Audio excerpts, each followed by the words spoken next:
जय हिंद, वंदे मातरम, भारत माता की जय। আমার এটা ফার্স্ট ব্লগ। সবাই বলে যে খালি হাতে এক্সারসাইজ হয়নি বা খালি হাতে এক্সারসাইজ করা যায়নি। আমার ফোর্সে আজ 12 বছর সার্ভিস হয়ে গেল।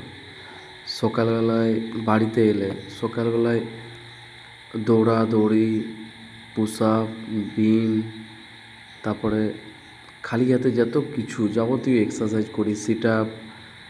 হ্যাঁ, তো সবাই বলে যে খালি হাতে এক্সারসাইজ হয় না। আমি বলবো খালি হাতে সবচেয়ে ভালো এক্সারসাইজ।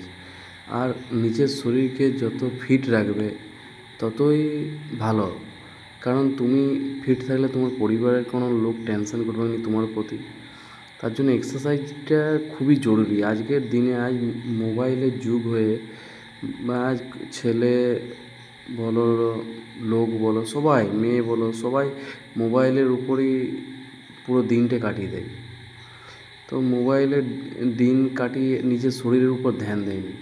তো আজকালকার দিনে এইসব বন্ধ করে নিজের গ্রাউন্ডে যাও, কোনো আশেপাশে স্কুলের গ্রাউন্ড বা কোনো গ্রাউন্ড, বা দৌড়ানোর জন্য রোড আছে, রাস্তা আছে, জঙ্গল আছে, জঙ্গলের রাস্তা আছে। তো এগুলোকে ইউজ করতে শিখো, ব্যবহার করো, ওগুলোতে দৌড়াতে যাও, সকাল বিকাল দৌড়াও, এক্সারসাইজ করো। যত তুমি শরীরে পাতলা থাকবে ততই ভালো। মোটা হয়ে লাভ নেই। মোটা মানে যত রকমের রোগের ঝুড়ি আসবে, আর কিছু নয়।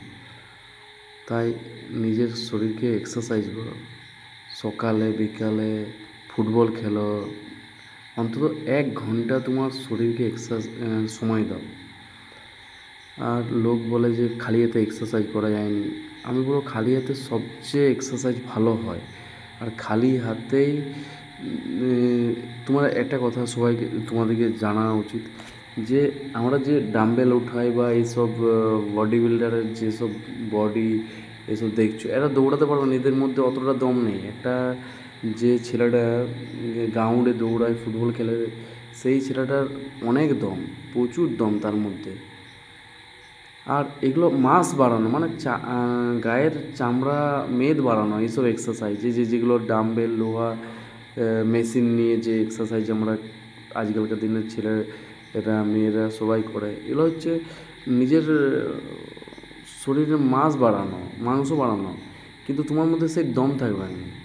তো এক্সারসাইজ করতে গেলে তোমাকে সে দেশি জিনিস আসতে হবে, দেশি যেগুলো সাপাটা বলে হয়, যেমন হরিয়ানাতে এগুলো হয়, দেখবে আখাড়াতে বড় বড় পেহলওয়ানরা আখাড়ায় যে এসব করে। আর দ্বিতীয় হচ্ছে পুশ আপ, দৌড়াদৌড়ি, খেলা, এগুলো আমাদের করতেই হবে। আমাদের যত দিন যাচ্ছে এগুলো আমরা ভুলে গেছি, আর এগুলোর প্রতি আমাদের কালচার নেই। তো এগুলো করা উচিত প্রত্যেকটা ছেলে মেয়েকে। আর ফোর্স লাইনেও তোমাকে, ফোর্স লাইনে কেউ বলবে না তুমি বডি বিল্ডার হয়ে যাও বা বডি বিল্ডার ছেলের দিকে নেই, মোটেও না। ফোর্সে কোনো দিনও বডি বিল্ডার নেই। তাহলে তো সব পেলবান পেলবান ছেলেরা ফোর্সে জয়েন হবে কেন? পাতলা মরিয়াল একদম ছেলে নেই। কারণ জানে এই ছেলেটাকে ট্রেনিং দিতে পারলে, এই ছেলেটা ট্রেনিং করার পরে এমন এর মধ্যে দম আসবে যেই সব কাজ করতে পারবে। এই জন্যই বলছি যে সকালবেলায় উঠো, যদি ফোর্সে যেতে চাও সকালবেলায় উঠতেই হবে। তোমাকে ঘুম থেকে উঠতেই হবে, উঠে এক্সারসাইজ, দৌড়াদৌড়ি, sit up, pull up, push up সব কিছু করতে হবে। আর এইসব মেশিনে যাবে, 6 প্যাক অ্যাবস, 8 প্যাক অ্যাবস, এগুলো কোনো কাজে দেবে না। মেশিনে যে শরীরটা তৈরি হয় ওটা একদম ফালতু, আর ওটা থাকেও নাই, চিরকাল থাকবে না। কিন্তু তুমি গ্রাউন্ড যাবে, মাঠে দৌড়াবে, রানিং করবে, ট্রেনিং করবে, যে কোনো জিনিস, বড় বড় কমান্ডোর, যে কোনো আর্মির ভিডিও দেখে তুমি যেগুলো করবে সেগুলো তোমার শরীরে রয়ে যাবে, দম বাড়বে শরীরে, তুমি দৌড়াতে পারবে, কোনো কিছু কাজে এগিয়ে যেতে পারবে। আর এসবের কোনো লাভ নেই। এই যে মেশিনের যে জিনিসগুলো, যেগুলো ডাম্বেল ফাম্বেল তুলি করে যেগুলো বডি, এগুলোতে হয় ফ্যাট বাড়ে, আর কিছু নাই। এগুলোতে তোমার কোনো দিনও মানে বডি তো এমনি হবে কি ফুলা ফাঁপা বডি হবে, কিন্তু তোমার মধ্যে সেই স্টেমিনারটা থাকবে না, সেই দমটা থাকবে না, যে দমটা গ্রাউন্ডে যেটা তৈরি হয়।